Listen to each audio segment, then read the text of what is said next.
Welcome to the dairies of science fiction, where extraordinary stories come to life. Enjoy the journey. The battlefield was already loud when the sky decided it hadn't been loud enough. Something screamed overhead, possibly a missile, possibly an alien aircraft, possibly both, and detonated somewhere behind the ridge, rattling the ground and my teeth in equal measure.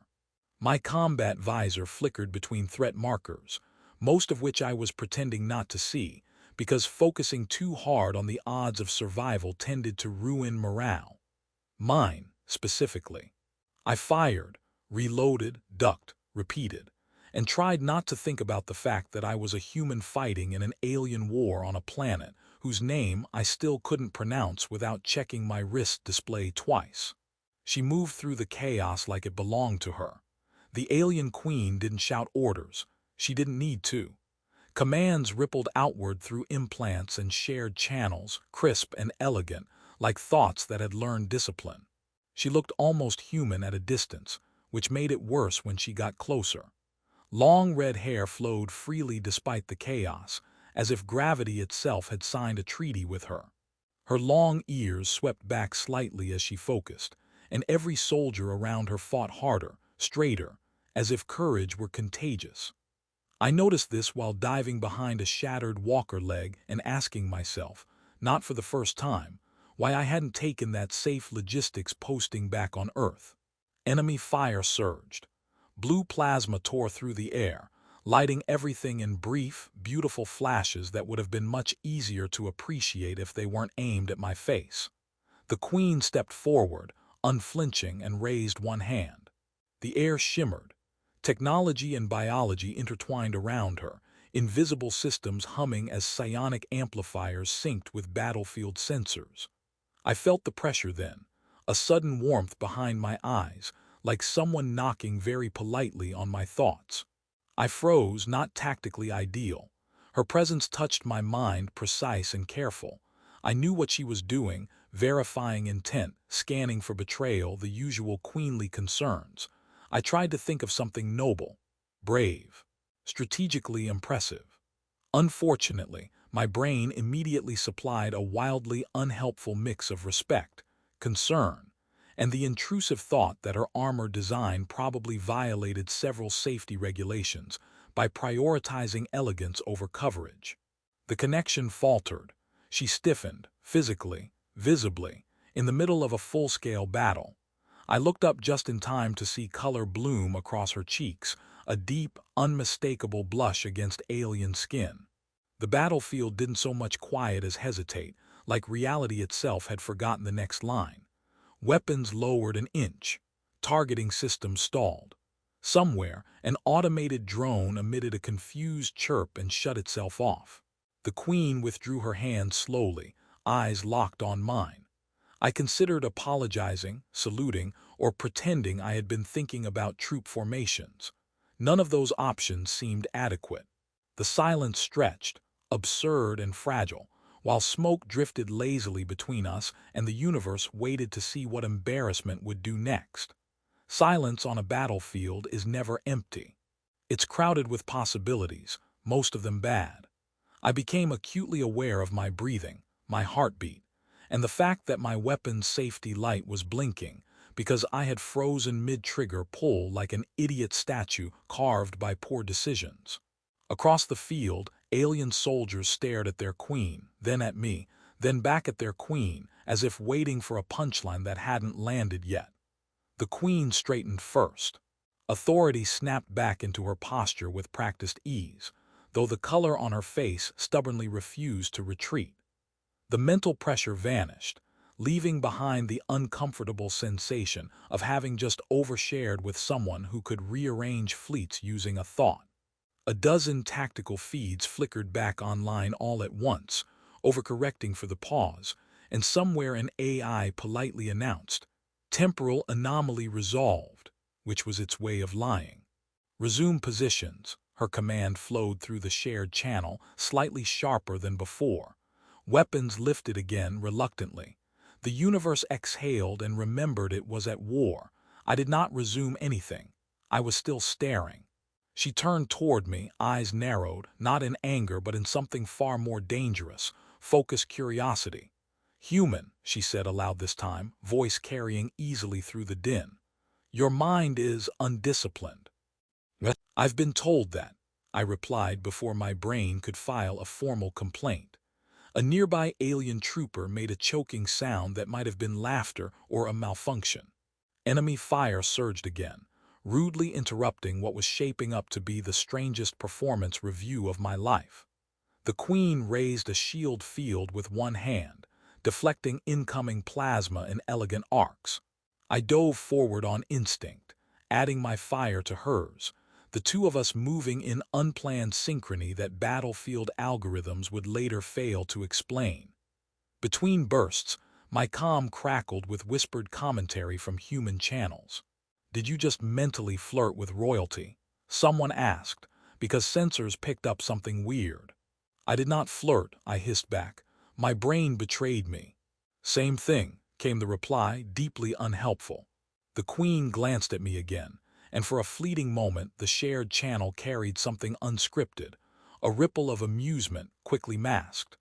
Her composure returned fully, but the connection lingered like static, faint, and undeniable. Whatever she had seen in my thoughts had altered something, shifted a variable she hadn't planned for. War pressed in from all sides, loud and merciless, yet between volleys there was an awareness now, a thin thread stretched between human chaos and alien precision. I fought harder, not because I was ordered to, but because she was there, because somehow that mattered. And in the back of my mind, beneath strategy and survival, one ridiculous thought kept surfacing, unstoppable and sincere. This was the worst possible place to make a first impression, and somehow, against all logic, it might not be the last. The battle settled into a rhythm that pretended to be normal, which was impressive given that normal had been briefly interrupted by psychic embarrassment. I advanced with the forward line, boots slipping on scorched ground, while tactical overlays argued quietly in my visor about optimal angles. The Queen moved ahead of us, every step calculated, yet the faint static in my head told me I was still very much on her radar, and not in the missile-lock sense. Enemy units regrouped fast. Sleek walkers unfolded themselves from cover, limbs clicking into place like offended insects. Our artillery responded, punching glowing holes through the haze. I fired until my weapon overheated, then slapped the side of it and muttered encouragement like it was a stubborn pet. It seemed to appreciate that and started working again. "Human," her voice brushed my thoughts, restrained but unmistakable.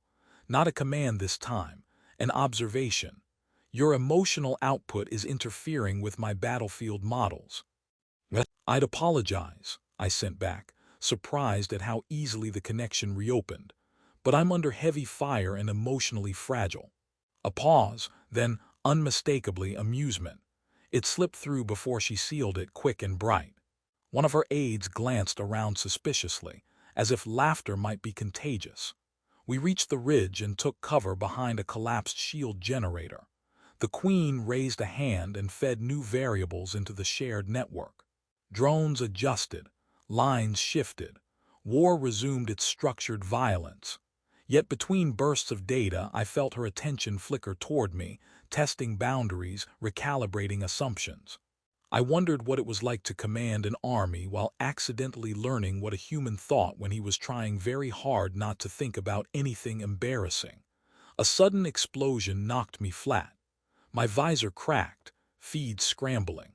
I lay there blinking, listening to my suit insist that I was mostly fine, and then she was there, impossibly fast. Her presence steadied the noise in my head as her shield flared around us both. "You are inefficient," she said, not unkindly. "Statistically consistent," I replied.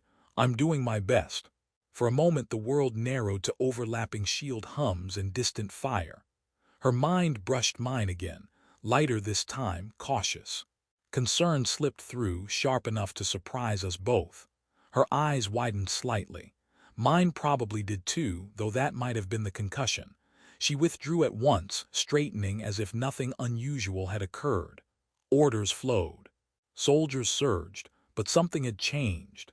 The connection wasn't an accident anymore. It was a choice, however unspoken. As she moved back into the fray, I pushed myself up and followed, heart racing for reasons my suit could not diagnose.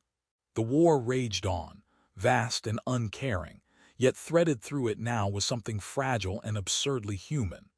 And despite the danger, despite the chaos, I found myself thinking that if emotion really was a battlefield hazard, then the universe had just deployed it in the most unexpected way possible. The fourth wave came with less noise and more intent, which was somehow worse. Enemy signals sharpened, their formations tightening as if embarrassed by earlier hesitation. The battlefield AI updated threat probabilities with grim enthusiasm, projecting casualty estimates I chose to ignore by blinking rapidly and pretending they were decorative graphics. The Queen sensed the shift instantly. Her posture changed, attention widening, command threads tightening like drawn wires. I stayed close, partly because orders suggested it, and partly because my instincts had developed a suspicious loyalty to wherever she happened to be standing. That loyalty was tested when a gravitic pulse rolled across the field and flipped 3 armored units upside down like toys. One of them landed near me, legs twitching, emitting an apologetic alarm. I patted it on the hull as I ran past. "You tried," I told it. The alarm softened, which I chose to interpret as gratitude. Her voice touched my mind again, brief and controlled. "You are out of position." "Story of my life," I replied, ducking as plasma scorched the air where my head had been. "But I'm correcting." There was that flicker again, the hint of amusement she kept failing to suppress. It was distracting, possibly dangerous. Definitely worth it. We reached a shattered command platform overlooking the field. She anchored herself there, systems flaring as she coordinated defense grids and counterattacks. I took up position nearby, firing where needed, trying not to think too loudly. It did not work. The connection carried stray thoughts anyway, concern when a strike landed too close, irritation at my own clumsiness, a ridiculous spike of pride whenever her orders turned the tide. Her mental presence brushed against mine, firmer now. "Your species does not separate function from feeling," she observed. "We tried once," I said. "Didn't take." A pause, then something unexpected. Warmth not imposed, not invasive. Shared, her focus wavered for half a heartbeat, and several targeting solutions recalculated in confusion. An AI flagged the anomaly and suggested a software patch. She ignored it. Enemy forces surged again, desperate. She raised both hands, channeling energy through ancient biotech that hummed like a living thing. The air bent. Shields flared. I felt the strain ripple through her, sharp and heavy, and without thinking I reached back through the link, offering nothing useful except presence. Steady, uncomplicated, she noticed. The reaction was subtle, a tightening of breath, a shift of balance, but the effect was immediate. Her control stabilized, the field held. When she glanced at me, there was no embarrassment this time, only a quiet intensity that made my pulse spike harder than incoming fire ever had. "Remain alive," she sent, almost curtly. "I was planning on it," I answered. "No promises, though." The corner of her mind curved again, unmistakable now. The battle raged on below us, violent and vast, yet atop the platform something precarious had taken shape. Not strategy, not protocol. A connection neither of us could fully afford, and neither of us seemed willing to sever. By the 5th hour of fighting, or the 5th lifetime, it was hard to tell. The battlefield had begun to feel less like chaos and more like a stubborn argument neither side was winning. Smoke layered itself into new constellations. Drones limped through the air with wounded dignity, and the shared tactical network started recycling warnings, as if hoping repetition might make them scarier. The Queen remained at the center of it all, calm threaded with strain, her commands precise enough to keep disaster at arm's length. I was still there too, which felt increasingly like a statistical error. A warning flared in my visor just as a barrage tore through the outer line. I reacted late, slipped, and would have ended my very short career under alien artillery if the Queen hadn't caught me in a sudden bloom of force. The shield wrapped around me, humming sharply. "You are becoming predictable," she said into my mind. "That's aging," I replied. "It happens fast in combat zones." Despite everything, she let out a brief pulse of amusement. It rippled through the link and bounced back at me, oddly comforting. Around us, the war snarled and snapped, but the connection had settled into something steadier, a channel neither of us pretended was purely tactical anymore. Enemy command signatures spiked. Heavy units advanced, their armor layered with counter-psionic tech designed specifically to resist queens like her. I felt her tension spike as the battlefield pushed back, refusing to bend. She adjusted, fed new equations into living systems older than human history. Still, the resistance held. Without thinking, I focused on her steadiness, on the absurd trust forming between species that barely understood each other. The link responded, not amplifying power but clarifying it, smoothing the noise. Her surprise flashed sharp and bright. "You are stabilizing my output," she realized. "I make a great emotional paperweight," I said, "very grounding." That earned a sharper burst of humor, unmistakable now. An aide glanced over, clearly alarmed by the sudden fluctuation in her psionic signature. She silenced him with a glance and pushed forward, strength renewed in a way no algorithm could model. The enemy line buckled. As their formation collapsed, a ceasefire signal blinked uncertainly across multiple channels, unsure if it was being serious or hopeful. Weapons slowed. The noise dimmed. The Queen stood still, breathing measured, her presence receding just enough to let the world feel loud again. She turned to me, eyes steady. The link softened but did not vanish. "This should not work," she said. "Story of my life," I answered. Below us, the battlefield waited, bruised and confused. Above it all, something fragile and dangerous lingered, proof that even in a universe obsessed with control, connection could still slip through the cracks and change the outcome. The ceasefire settled over the battlefield like an awkward apology no one quite knew how to accept. Weapons powered down reluctantly. Drones hovered as if unsure whether to leave or applaud, and the air slowly remembered how silence was supposed to work. Smoke thinned. Med units emerged, efficient and judgmental. Somewhere far away, an AI updated the conflict status to temporarily unresolved pending emotional clarification asterisk, then immediately flagged itself for diagnostics. The Queen stood at the center of it all, no longer radiating command but something quieter, more personal. The link between us remained, thinner now but steady. Not a weapon, not a tool, a choice.